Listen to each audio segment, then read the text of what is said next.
तब एलीशा ने कहा, यहोवा का वचन सुनो। यहोवा यूं कहता है, कल इसी समय शम्रोन के फाटक में सोआ पर बेदा 1 शेकेल में 2 सआ जो भी 1 शेकेल में बिकेगा।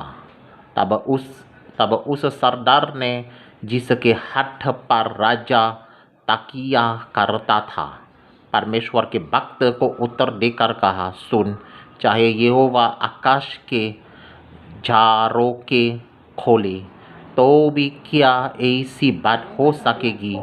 उसने कहा, सुन, तू ये अपनी आँखों से तो देखेगा, परंतु उस अन्ना में से कुछ खाने ना पाएगा। 4 कोरी फाटक के बाहर थे। वे आपस में कहने लगे, हम क्यों यहाँ बैठे बैठे पर मार जाइए? यदि हम कहीं नगर में जाएं तो वहाँ मार जाएंगे, क्योंकि वहाँ अकाल पड़ा है, और यदि हम यहाँ बैठे रहे तो भी मार ही जाएंगे। इसलिए आओ हम आराम की सेना में पकड़े जाएं। यदि वे हमको जिलाए रखे तो हम जीवित रहेंगे, और यदि वे हमको मार डाले तो भी हमको मारना ही है। तब वे संजा को आराम की छावनी में जाने को चले, और आराम की छावनी के छोर पर पहुंचकर किया देखा कि वहाँ कोई नहीं है, क्योंकि प्रभु ने आराम की सेना को रथों और घोड़ों की और भारी सेना की सी आहट सुनाई थी। और वे आपस में कहने लगे थे, सुनो, इस्राएल के राजा ने हित्ती और मिस्री राजाओं को वेतन पर बुलवाया है कि हम पर चढ़ाई करें। इसलिए वे संजा को उठकर ऐसे भाग गए कि अपने डेरे, घोड़े, गधे और छावनी जैसी की तैसी छोड़ छाड़ अपना अपना प्राण लेकर भाग गए। जब वे कोरी छावनी के छोर के डेरों के पास पहुँचे, तब एक डेरे में घुसकर खाया पिया, और उसमें से चांदी, सोना और वस्त्र ले जाकर छिपा रखा। फिर लौटकर दूसरे डेरे में घुस गए और उसमें से भी ले जाकर छिपा रखा। तब वे आपस में कहने लगे, जो हम पर रहे हैं वो अच्छा काम नहीं है। ये आनंद समाचार का दिन है, परंतु हम किसी को नहीं बताते। जो हमको फटने तक ठहरे रहें तो हमको दंड मिलेगा। इसलिए अब आओ हम राजा के घराने के पास जाकर ये बात बतला दें। तब वे चले और नगर के चौकीदारों को बुलाकर बताया, हम जो आराम की छावनी में गए तो क्या देखा कि वहाँ कोई नहीं है, और मनुष्य की कुछ आहट नहीं है, केवल बंधे हुए घोड़े और गधे हैं, और डेरे जैसे के तैसे हैं। तब चौकीदार ने पुकार के राजभवन के भीतर समाचार दिया। तब राजा रात ही को उठा और अपने कर्मचारियों से कहा, मैं तुम्हें बताता हूँ कि आरामियों ने हमसे क्या किया है।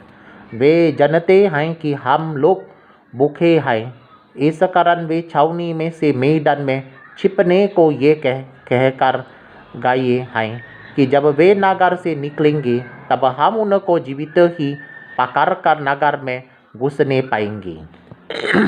परंतु राजा के किसी कर्मचारी ने उत्तर देकर कहा, जो घोड़े नगर में बच रहे हैं उनमें से लोग 5 घोड़े लें और उनको बेचकर हम हाल जान लें।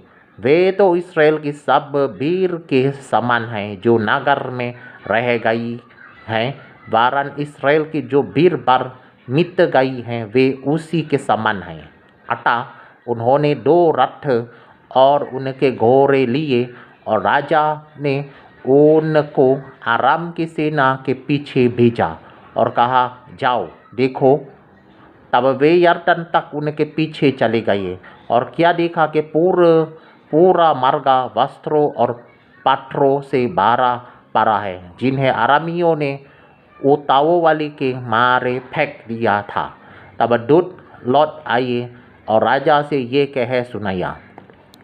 तब लोगों ने निकलकर अराम के डेरों को लूट लिया और यहोवा के वचन के अनुसार एक सा मैदा एक शेकेल में और 2 सा जो 1 शेकेल में बिकने लगा। अब राजा ने उस सरदार को, जिसके हाथ पर वो तकिया करता था, फाटक का अधिकारी ठहराया। तब वो फाटक में लोगों के पाँवों के नीचे दबकर मर गया। ये परमेश्वर के भक्त के उस वचन के अनुसार हुआ जो उसने राजा से उसके यहाँ आने के समय कहा था। परमेश्वर के भक्त ने जैसा राजा से ये कहा था, काल इसी समय शमरोन के फाटक में 2 सा जो 1 शेकेल में और 1 सा मैदा 1 शेकेल में बिकेगा। वैसा ही हुआ। और उस सरदार ने परमेश्वर के भक्त को उत्तर देकर कहा था, सुन, चाहे यहोवा आकाश के झरोखे खोले तो भी क्या ऐसी बात हो सकेगी? और उसने कहा था, सुन, तो ये अपने आँखों से तो देखेगा, परंतु उस अन्ना में से खाने ना पाएगा। अतः उसके हाथ ठीक वैसा ही हुआ। अतएव वो फाटक में लोगों के पाँवों के नीचे दबकर मार गया। All right, I have finished reading. Thank you.